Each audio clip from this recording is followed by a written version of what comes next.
बिस्मिल्लाहिर्रहमानिर्रहीम। अस्सलामु अलैकुम नाज़रीन, हमारे चैनल आई ओपनर पर आपको खुश आमदीद। इस वीडियो में हम जिन्नात और उसकी अक़साम का तज़किरा करते हैं। सबसे पहले हमारे चैनल आई ओपनर को सब्सक्राइब करें, वीडियो को लाइक करें, शेयर करें, कमेंट्स बॉक्स पर अपनी राय का इजहार करें और बेल आइकन पर ज़रूर क्लिक करें ताकि आने वाली हर वीडियो की नोटिफिकेशन का नोटिस आपको बर वक्त मिल सके। अल्लाह तबारक व तआला ने 3 मखलूक़ात को अक़ल व शऊर से नवाजा है, जिनमें सबसे पहले फरिश्ते हैं। ये अपनी मर्जी से कुछ नहीं करते, ये वही करते हैं जो उन्हें हुक्म दिया जाता है। इनके बाद इंसान और जिन्नात हैं। इनको अल्लाह तबारक व तआला ने इख्तियार दिया है, मगर इनमें ख्वाहिशात नफसानी होती है जो उनके लिए आजमाइश का बाइस है। जिन्नात भी इंसानों की तरह शादी करते हैं, नस्ल बढ़ाते हैं, औलाद होती है, खाते पीते हैं। इनमें भी अच्छे और बुरे अफराद मौजूद होते हैं, मगर इनमें फितना अंगेजी इंसानों की बनिस्बत ज्यादा होती है, जिनके लुग़वी मायने पोशीदगी के हैं। ये एक नजर ना आने वाली मखलूक है। हजरत इब्न अब्बास रज़ियल्लाहु तआला अन्हुमा से रिवायत है कि हजरत आदम अलैहिस्सलातु वस्सलाम की पैदाइश से 2000 साल पहले जमीन पर जिन्नात रहते थे। उन्होंने जमीन पर फसाद बर्पा किया और खून रेज़ी की। जब जमीन पर फरिश्तों के लश्कर भेजे गए, उन्होंने इन्हें मारा और समुंदरी जजीरों की तरफ भगा दिया। जिस तरह हजरत आदम अलैहिस्सलातु वस्सलाम तमाम इंसानों के वालिद हैं, इसी तरह इब्लीस भी तमाम जिन्नात का बाप है।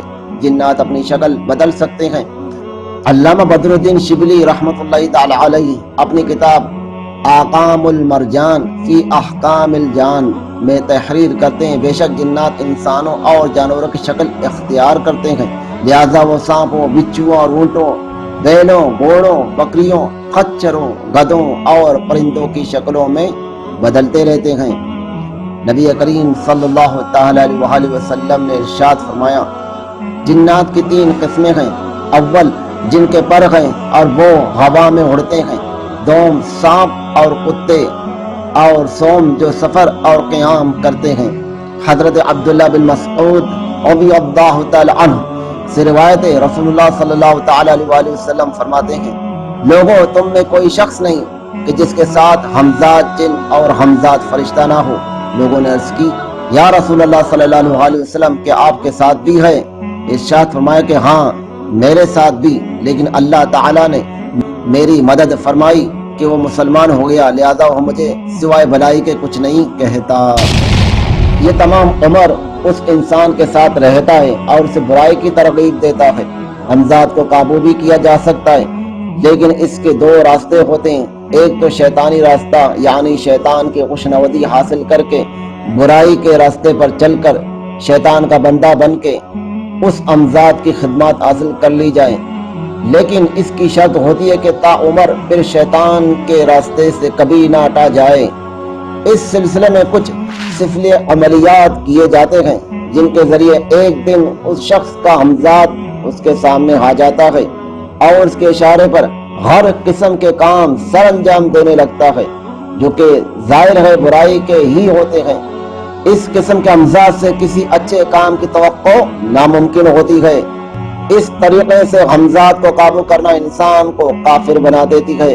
दूसरा रास्ता एक मोमिन मुसलमान का रास्ता है। इस्लाम में हमजाद को काबू करना ममनू तो नहीं है, अगर इससे गैर शरई और लोगों के नुकसान का काम ना लिया जाए, यानी अगर इसको इंसानों की फलाह व बहबूद और अच्छे कामों के लिए इस्तेमाल किया जाए तो इसको काबू करना नाजायज नहीं।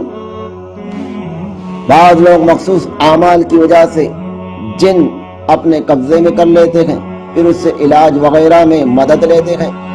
उसी जिन को आलिम लोग मुवक्किल कहते हैं, जिनका वजूद होना और उसका जिस्म इंसानी में हुलूल करके या किसी और जरिए से अपना असर डालना कुरान हदीस से साबित है।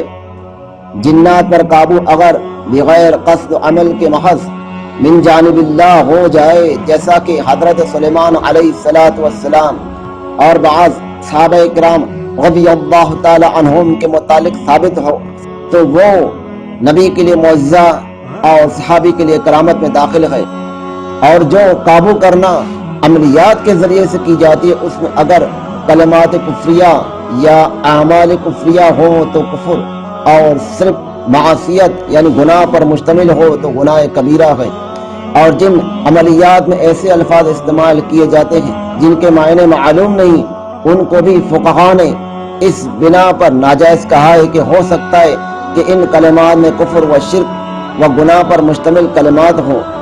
قاضی بدر الدین نے احکام المرجان میں ایسے نامعلوم المعنی کلمات کے استعمال کو بھی ناجائز لکھا ہے، اور اگر یہ عمل تسخیر اسماء الہیہ یا آیات قرآنیہ کے ذریعے ہو اور اس میں نجاست وغیرہ کے استعمال جیسی کوئی معصیت بھی نہ ہو، کوئی گناہ بھی نہ ہو، تو وہ اس شرط کے ساتھ جائز ہے کہ مقصود اس سے جنات کی ایذا سے خود کو بچانا یا دوسرے مسلمانوں کو بچانا ہو، یعنی دفع ضر مقصود ہو، فائدہ اٹھانا مقصود نہ ہو، کیونکہ اگر اس کو کسب مال کا پیشہ بنایا گیا تو اس لیے جائز نہیں کہ اس میں آزاد کو اپنا غلام بنانا اور بلا حق شرعی اس سے بیگار لینا، اس سے کام لینا ہے جو حرام ہے۔ واضح رہے کہ تسخیر کا عمل یعنی قابو کرنے کا عمل دشوار رہتا ہے، اور بسا اوقات اس میں جان کا بھی خطرہ رہتا ہے، اس لیے اس سے پرہیز کرنے میں ہی بھلائی ہے۔ علامہ بدر الدین عینی رحمۃ اللہ تعالی علیہ نے جنات کی چند قسمیں بیان فرمائی ہیں۔ غول، اسے عفریت بھی کہتے ہیں، یہ سب سے خطرناک اور خبیث جن ہے جو کسی سے مانوس نہیں ہوتا، جنگلات میں رہتا ہے، مختلف شکلیں بدلتا رہتا ہے اور رات کے وقت دکھائی دیتا ہے، اور اکیلے سفر کرنے والے مسافر کو عام طور پر نظر آتا ہے۔ جو اسے اپنے جیسا انسان سمجھ بیٹھتا ہے یہ اس مسافر کو راستے سے بھٹکاتا ہے۔ قرآن مجید میں ایک جن کو عفریت کہا گیا ہے۔ عفریت عربی میں خبیث، سرکش، دیو، قوی عقل کو کہتے ہیں۔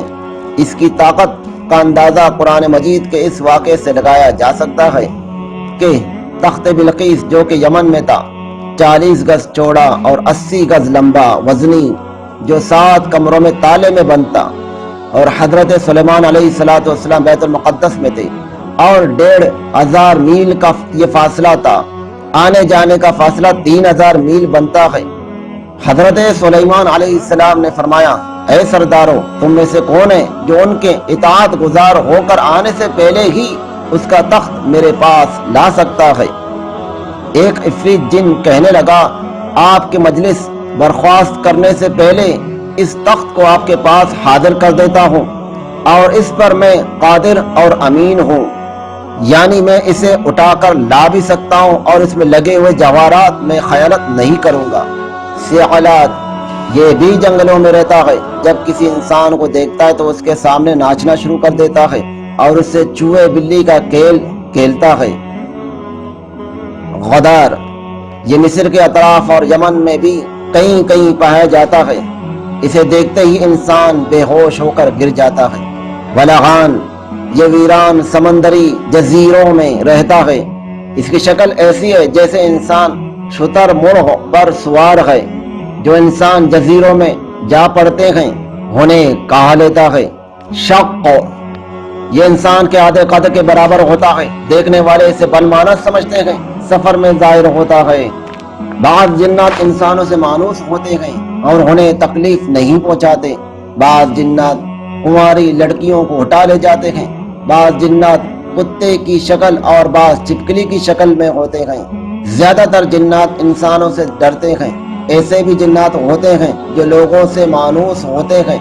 کافی جنات انسانوں کے گھروں اور ان کی چھتوں پر رہائش پذیر بھی ہوتے ہیں، مگر وہ ستاتے نہیں ہیں۔